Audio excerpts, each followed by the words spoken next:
welcome back. I'm Rusty Oliver Man, if you haven't seen my videos before. And here we are with part 3 of the equipment tour. And we're gonna talk about 3-digit tractors. This is probably the biggest gap in my collection, I guess you'd say. I have 3-digit tractors. I have a 550 and 2 770s. And I know somebody in the comments of one of the other videos was asking about a late 770, so here it is. It'll be in this video, and hopefully you'll see it this summer in some more videos, but we'll go over here and start with the 550. So starting off the lineup, we have my 1960 Oliver 550 with a 59A loader. This is one of the more recent additions to my collection. A couple years ago probably. I got it from up around Indianapolis out of a subdivision. A guy who, if I understood him right, had moved here from Ohio and brought the tractor with him. It was his dad's. He could not get it to run and he didn't know what to do. He paid somebody to help him work on it, and that guy, I think, made it worse than it was to start with. So anyway, he wanted to sell it. I saw it on Facebook Marketplace. It was for sale for a good long time, and the price was really high. And so finally one day I thought I'll just message him, and I messaged him and I told him, look, that's way too much. I said, I'll give you this much money, you know, take it or leave it kind of deal. And so we came to an agreement on it, and I went up there, and it had a bush hog on the back of it, and it did not run, and it was quite a trick to load it. But luckily the house sat kind of on a hill, and the driveway, or the, what do you call those, cul-de-sac, the part of the subdivision, was down below. And so I put it in neutral. I jacked up the loader and wedged something in to hold it up, and then we shoved it down the hill onto the flat part where the trailer was. We took the bush hog off, and I winched it up on the front of the trailer, and then we winched the tractor up on and set the loader down on the bush hog, so it all fit on a 16-foot trailer. And when I got it home, all I had to do to it was, it had 2 stuck valves, I think. The other guy had messed with the timing and had it wrong.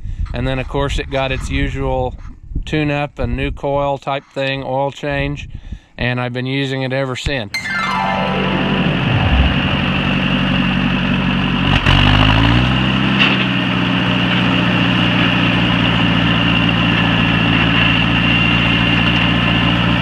I did have to clean the fuel system, and I think I actually broke the fuel line, if I remember right, when I was messing with it, so I had to put a new one on. But it looked like somebody had maybe poured some paint in the gas tank at one time. It was pretty nasty, and so I got that cleaned up, and I use it almost every day. It has been the handiest little tractor with this loader, and probably one of the better purchases I've made. I really like this little tractor. It's set up with an external valve. You saw this tractor in that video where I pulled the bushes over at my aunt and uncle's house. But otherwise, I haven't really had time to do anything to it cosmetically or at all, because I just use it all the time. And I got some lights on it. These are actually the lights off of the Super 88 that were on it. I said I put original ones on. I put those on here just to have some lights. And like I said, it's just like I bought it pretty well. I haven't done anything to it other than use it, and boy is it handy. I need to get a new grill emblem for it. The grill emblem fell out when I got it home. It was cracked pretty bad. The grill really isn't too bad for a loader tractor. Usually loader tractors are just beat to death, but this one is not too bad. I'm thinking that it probably had a different nose put on it at some time, or maybe a different hood. I mean, you can see that the patina doesn't match here between these two. And I guess if we look at this, it would probably be the hood that was replaced. But, you know, who knows? We'll never know. I didn't even get it washed up for this video. I should have, but you just have to look at it in its working clothes, because it gets used every day. So a 1960 Oliver 550. This is my 1961 Oliver 551 forklift. This is one of those projects I just can't wait to get to because I just love forking things up. When the 550 was used as a forklift, it was labeled a 551. But basically, it is just a 550 tractor underneath with the ring gear flipped over so that it runs in the opposite direction. But you can see the styling and everything is identical to the 550. The way this works is it actually has the same, like I said, it's the same transmission, just ring gear flipped over so it runs the opposite way. 6-speed with 2 reverse, except now your 6 speeds goes this way and your reverse goes this way. This one I really liked because it actually has the optional side shift attachment, so you have your up and down on your mast tilt and side shift side to side. So that's something that they didn't all have. The guy I got it from said that he had been using it and then the transmission started to have a problem, so they parked it and it hasn't run in several years. But the motor's not stuck, so I would say it'll be a runner. It, like everything else I have, it's become a catch-all for stuff. Any flat surface around here is in danger of accumulating things, so I don't know if anybody else has that problem, but I definitely do. One thing that's kind of interesting, because the tractor is, you know, backwards and you actually sit on the place where the steering wheel would have been. You see the seat goes right through there, through the hole where your steering column would be. So they put a steering box over here, but then to help you and make this all work correctly, what it does is it has a hydraulic cylinder in here which is connected to your regular steering box, and then that is what moves your tie rods, and then it works just like the other steering box, but it's doing all of its transmitting, I guess, through this hydraulic cylinder, pushing on one of the tie rods, which makes the other side work. So, you know, because you don't have anything up here other than the bottom of your seat.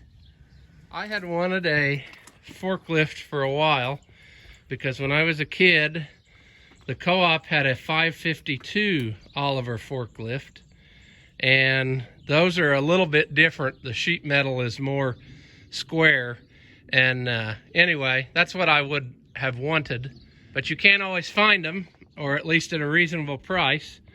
So I finally found this one up in Wisconsin, and the deal was pretty good, so I went for it. It needs work, and what I'm going to have to do is I'm going to have to either swap the rear end or gut it and figure out what's wrong. It's got a problem, and it grinds. It didn't run when I got it. He had it running, and they were using it until this transmission problem happened. And we ended up pulling it down here from the corner because the truck driver couldn't make the corner with the load that he had on. So Dad and I pulled it down the road, and I don't recommend doing that if you have a choice. Pulling this backwards down the road, just very awkward. But anyway, it shouldn't be too bad to find another 550 transmission, and hopefully I can get this going pretty soon because I really could use it. That's why I mainly bought it. It would just be so handy to be able to move pallets of stuff and unload my seed in the spring and stuff like that. And if you look at it, it is exactly a 550 tractor, the same sheet metal. They made a custom counterweight here, you can see. And they made this in the era of the Super 55 as well, but this casting was different and kind of had a place for the Oliver shield here. And then later on they chopped it off when they went to the 3-digit series. So this is a 551 forklift, and if I didn't say it already, it's a 1961 model, and hopefully pretty soon we will get to working on it. It's a project that I've kind of put off just because you have to take off everything that's a forklift in order to do what I need to do. I have to take the mast off, I have to take the counterweight off and the subframe, and then split the tractor after that. So that's going to be one of this year's projects. And you can see you can't even really get to, I can't even take the top off the transmission with this stuff on. I have to take the dash off. That's what I was getting ready to do. I got the instrument panel loose, started stripping out the wiring. Somebody liked, you know, fancy unions here, so that's nice.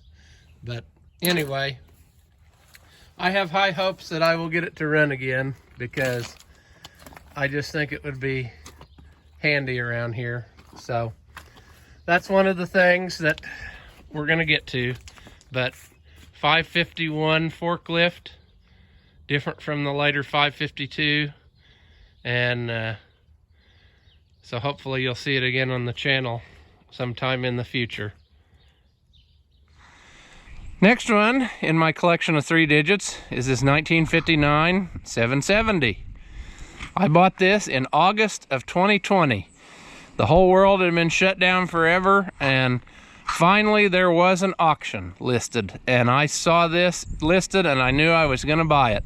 I waited for a month for this auction, and I got there early in the morning, and it was one of the last things to sell, but I knew that I was gonna buy it. So I'll put some pictures in of how it looked when I got it.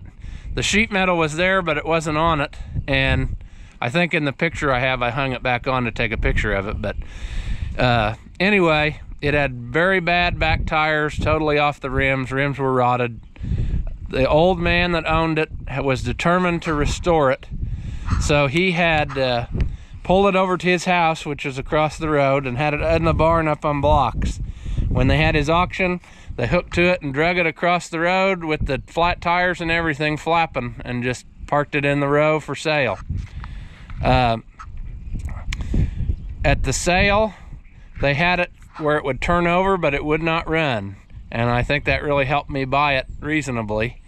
And I didn't even give what the front weight's worth. It had the base weight on it, and if you know anything about these, very expensive if you can find them. And anyway, so it was on there. This one I had, so I stacked it on. But otherwise, what have I done to it? I, of course, have painted it. It did not have any paint on it at all. I put a new grill emblem in it. This grill was a very nice shape too. It wasn't beat up or anything.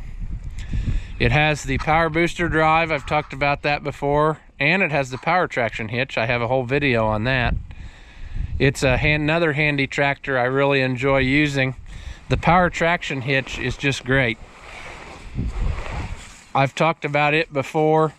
You know, it's kind of a halfway between a 3-point and an IH fast hitch, but you can do stuff like this.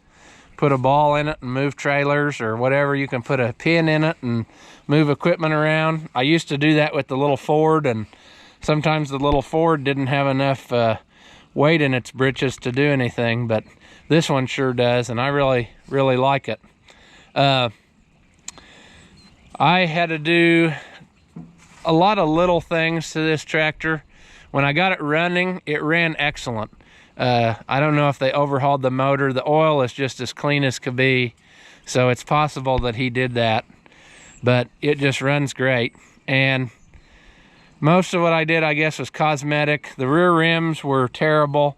I put one new rear rim on it, and then I used the old one and patched the other one. But other than that, that wasn't a big deal. I put new rear tires on it. These are Crop Max tires, 15 5/38, which Crop Max is like a knockoff Firestone, so I like that pattern. We had Firestone for years, so that was familiar. It was missing the top link, and he had homemade something, but that wasn't going to do it for me, so I got this back on it. This is actually one off a 50 series tractor, but I ground the hydraulic cylinder carriers off of it, so it looks like the original. This piece should be the same, so I got that off of this one that I had extra. The links he had, they were included with it, but he had taken them off, and he had real short pieces of threaded rod with eyes on them hooked to hold the hitch up. I guess because the back end was so low with the tires on the ground that the hitch was probably dragging, so he made that to hold the hitch up. So I put all that back together again, and they weren't stuck, believe it or not. I didn't have to really do anything to that. The seat was probably the worst seat on any tractor I've ever owned, as far as being wore out and just practically beyond saving. So I ended up buying a whole reman seat assembly from Corvez, because they sell it ready to go, because I would have had to do everything to this seat and probably replace every piece. And I think the reason why is because they had this chain to hold the top link hooked up here on this, and I would say the extra weight of this bouncing all day was probably enough to help finish that seat off really good. So I ended up moving it here. I thought maybe that would save that from happening again. Mostly cosmetic stuff. I did not put a new steering wheel on. I probably should, just because this one's got some cracks in it. I put a new tack in it, but I did not put the combination gauge in it, and I probably should do that too, because I don't think it's working totally right. So that may be another future project to it. What was mainly wrong with the tractor, if I remember right when I got it, was they had messed up with the points and they were totally burnt and junk, and I put a new set of points in it, and I think I put a new coil in it and wires and all that just like normal, and fired it right up, and it runs great.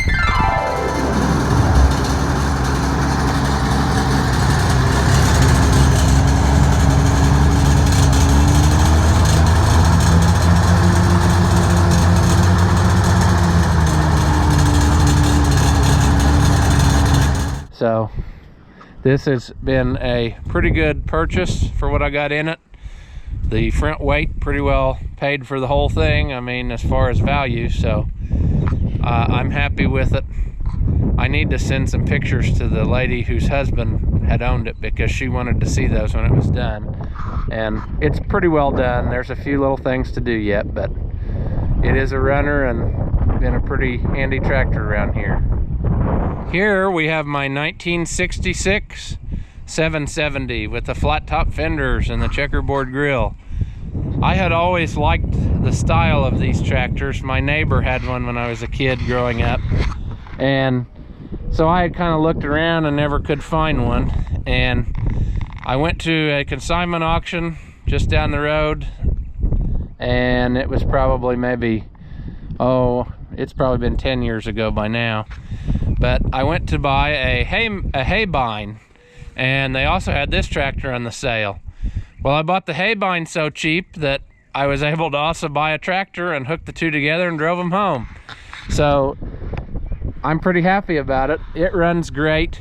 This tractor, if I understood him right, had come out of Michigan, and somebody had traded with him. So anyway, it was down here. It's needs a paint job bad. It's been painted with like a paintbrush, and it's the wrong color green. They homemade painted this, and that just looks pathetic, I think. So it's another one that needs some cosmetic love. It had really bad junk fenders on it.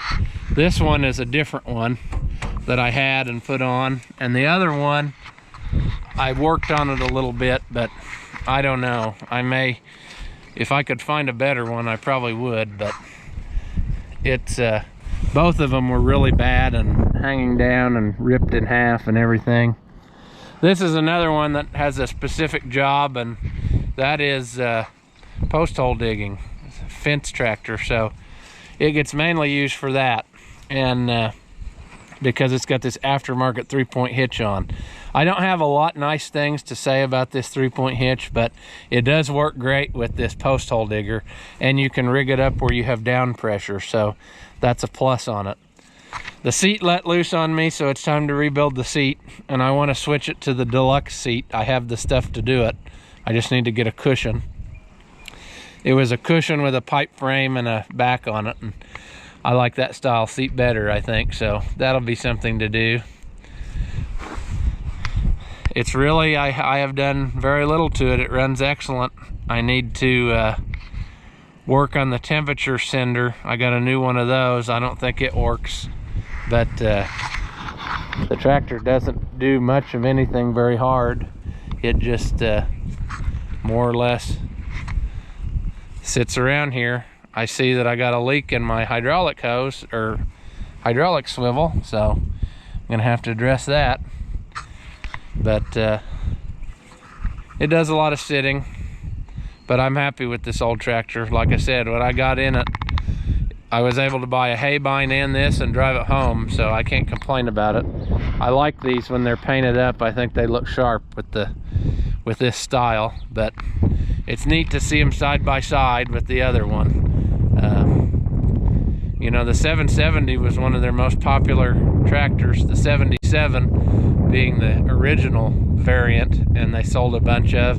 And I know the story behind why this has a checkerboard grille and flat top fenders is they kept this model going long into the 50 series, and it was so popular that they just waited and waited and waited to discontinue it.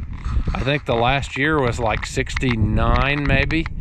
So, you know, right at the edge of the 55 series, they were still making this tractor. So I know when they first discontinued this and then they started making the 1555, you know, they really weren't thinking about lower end horsepower at that time, and they kind of either, I don't know if they totally quit making 1555s, I can't remember. I remember reading about it, but the customers wanted the 770 back. They wanted something cheap, easy to use, that they could put a loader on and it wasn't expensive.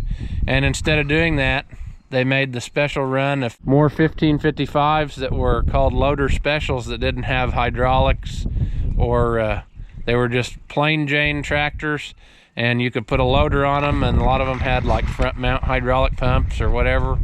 And so that was their solution, because people were missing the 770 so much that they brought out a special run of 1555s to be competitive in cost and also be the same horsepower size, because the 1555 was the replacement for the 770. So there you have part 3 of my equipment collection tour, the 3-digit tractors. Like I said, this is probably one of the slimmer categories in my collection. I only have 3, but as we've learned, that could change on a daily basis. I acquire tractors like some people buy groceries, so we'll see. As always, thank you for watching my videos. If you haven't already, hit that thumbs up and subscribe to this channel so you can see the next installment. Thank you for watching, and I'll see you in the next one.